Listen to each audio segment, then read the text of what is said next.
Third-party games on GameCube.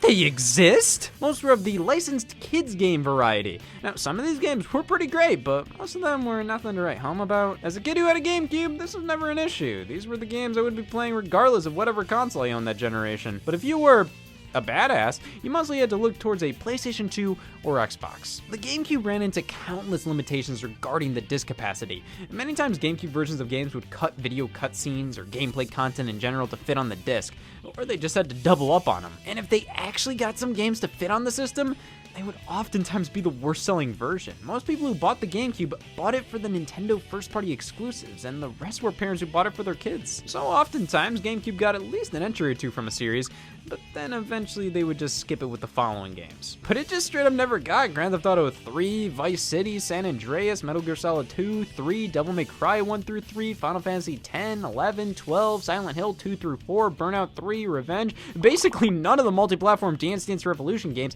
and so many other titles that could have run on it. The GameCube was more than capable, but it just had discs that were too small and an audience that skewed too young and too unique. It definitely helped when third-party games were a bit more Nintendo-esque in design, which is why Sonic had a huge presence here. Sonic Adventure and Sonic Adventure 2 were ported over from the Dreamcast, and the GameCube was the only console to get these versions at the time, and that really helped these games out. Most people would agree Sonic Adventure DX isn't as good as the Dreamcast original, but it's still Sonic Adventure and caused many a kid to be diagnosed with becoming a Sonic fan. And yes, it is fatal. Sega made sure Nintendo fans converted, offering both Sonic Mega Collection and Gems Collection, featuring most of the classic Sonic games from the Sega Genesis and other consoles. And if that wasn't enough, the first original from the ground up Sonic title for a non-Sega home console, Sonic Heroes. This one was multi-platform, but the GameCube version is often considered the best, as Sega knew this was where it would do the best. Sonic's fans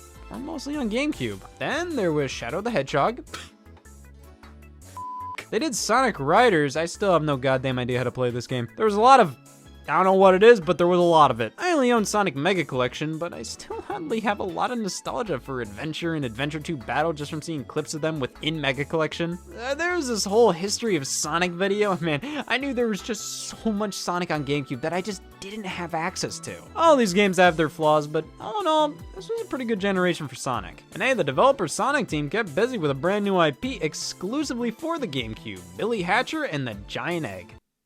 I wish! Super Monkey Ball got a sequel, Super Monkey Ball 2, 1 year after the original, and even though the first was quite good, this one is undeniably better. It was made specifically for the GameCube, which means we have an actual story mode with typical level progression. It's pretty much more of the same, but better. This is definitely one of the standout series on the system.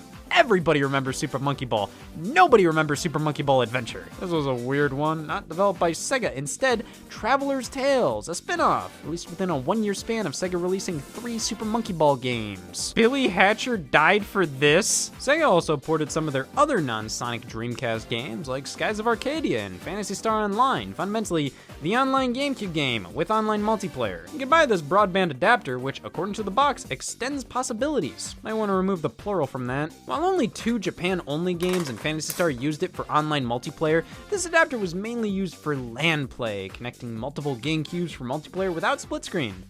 Only 4 games used it. But Nintendo obviously wasn't interested in online multiplayer with GameCube, which makes it that much more bizarre Sega put Phantasy Star Online on there, and pretty much only on there, at least for a little bit. It eventually hit Xbox, but never the PS2. Well, they thought the GameCube and Dreamcast were the most structurally similar, and it would be easy, which made porting games from the Dreamcast to be fairly effective. Ikaruga came over from there, and that was a big deal. IGN's frothing demand for the game increased. Well, Nintendo played nice with a former enemy, but what about a former ally? Square was the RPG powerhouse, and when they jumped from Nintendo to Sony with the PlayStation, it hurt the Nintendo 64 big time. And while Final Fantasy and Dragon Quest remained at home on the PlayStation 2, they supported the Game Boy Advance quite heavily and actually collaborated with Nintendo for a GameCube exclusive Final Fantasy. Square on Nintendo was back! And it was the only Square Enix game on GameCube, and Nintendo still published it, and Square had to create a new company name to develop the game because they didn't want to piss off Sony due to their exclusivity deal with mainline Final Fantasies.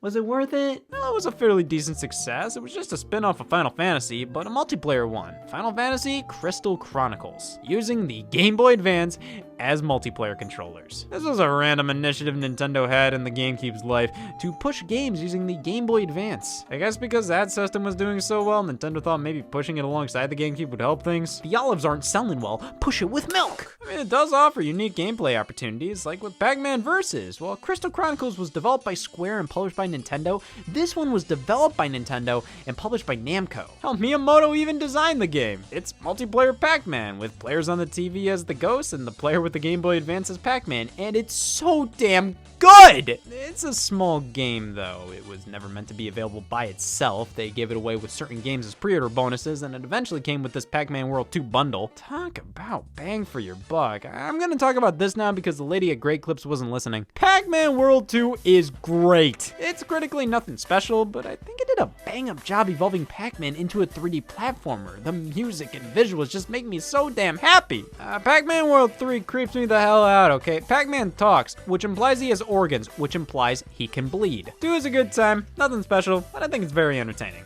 Obviously, these games are more so specialty if you grew up playing with them, but I still feel that with World 2 specifically, you can definitely have some good simple fun playing it today. But anyways, Pac-Man Versus and Final Fantasy Crystal Chronicles showed Nintendo was legitimately trying to collaborate with third parties, more so than ever before, with Capcom being one of their biggest partners. Nintendo struck a deal to make the Resident Evil series exclusive on the GameCube for that generation, which was nuts. I mean, this was an M-rated survival horror franchise born and raised on PlayStation. This was one hell of a foster home. But Capcom found Nintendo to be incredibly supportive. They were able to remake the original Resident Evil from the ground up in what's considered by many to be one of the greatest remakes of all time, to which they then put out an original Resident Evil a few months later based on the remake's graphics and engine, Resident Evil 0. This game was actually originally being developed for the Nintendo 64, and while its reception wasn't nearly as great as the remake, we'll take what we can get. Shortly after, Resident Evil 2, 3, and Code Veronica reported over.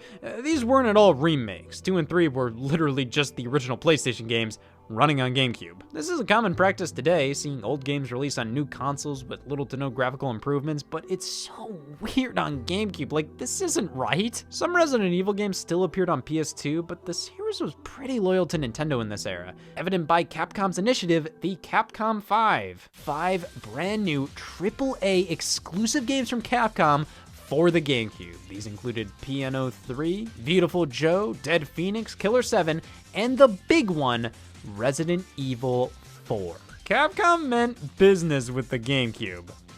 Dead Phoenix was canceled, Beautiful Joe was ported to PlayStation 2, Killer 7 released for PS2 day and date with the GameCube version, Resident Evil 4 was announced for PS2 before the GameCube version even released after the director promised to cut his head off if such a thing ever happened, but thank God Piano 3 stayed exclusive. Credit where credit's due, Beautiful Joe was amazing and was exclusive for roughly a year. Hell, it got a sequel and now is exclusive to GameCube for a month, and Resident Evil 4 on GameCube was exclusive for almost a year as well and is superior visually. The PS2 version had some content, but still, RE4 was one of the greatest games of all time. It may be available on countless platforms now, however, I still will always see it as a GameCube game, even though that's so far in the past at this point. It's easy to forget sometimes. Well, Nintendo brought over one PlayStation franchise, how could one more hurt?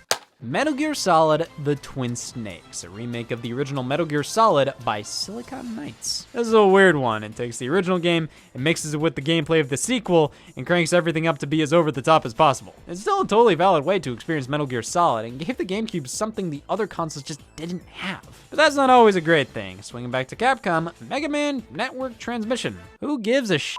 Capcom only released 2 original Mega Man games, Network Transmission and Mega Man X Command Mission, both far cries from what you'd expect from a Mega Man game on a Nintendo console. They were just okay. If you wanted the actual games, there were 2 collections which did the trick. The new Mega Man X platformers were still exclusive to PlayStation 2, which is just weird. But for multiplats, Ubisoft supported the GameCube quite a bit. The Prince of Persia series, Beyond Good and Evil, Tom Clancy, they were pretty much all on the GameCube, and Namco gave it Tales of Symphonia, which is still definitely the most beloved Tales game out there. GameCube did much better with RPGs than the Nintendo 64 did. The PlayStation 2 still had it beat, but it was obvious there was a little something for everybody on this console, which was something Nintendo really strived for. Not only did they try to make as many exclusivity deals as possible, they lent their characters out to other companies. Soul Calibur 2 launched across all 3 systems, with each one having a unique character. PlayStation 2 had Heihachi from Tekken, Xbox had Spawn, but GameCube had Link from The Legend of Zelda. This is something Nintendo is far more willing to do nowadays, but this is still pretty wild to see and made the GameCube version a success. Not enough for Soul Calibur 3, but out of all the companies, I think EA may have given the GameCube the most consistent support. Madden, FIFA, NHL, NASCAR, Tiger Woods, SSX, 007, The Sims, Harry Potter, Medal of Honor, Need for Speed, Time Splitters. Nearly all of EA's software releases at the time released on GameCube in addition to the others. Now, because of the lacking online support and smaller discs, they may not have been the definitive versions, and in most cases the GameCube version sold much less, but EA was rewarded for their loyalty. In NBA Street V3 and SSX On Tour, you can play as Mario, because Nintendo wouldn't budge on Doshin the Giant. Little Mac from Super Punch-Out was playable in Fight Night Round 2, alongside Super Punch-Out straight up being playable within Fight Night. You can't say Nintendo didn't try with third-party relations. It was really cute to see. But the PS2 had Grand Theft Auto. I don't really think Luigi and NBA was going to do much at that point. Third-party support wasn't nearly on the same level as the PS2 or the Xbox, but there was always more than enough to play if you only had a GameCube. And I think that was important. The problem wasn't necessarily that there wasn't anything to do with the GameCube, it was what you couldn't do with the GameCube. You couldn't play DVDs or CDs or not Nickelodeon Party Blast. However, there were so many unique things you could do with a GameCube. You could get a hernia,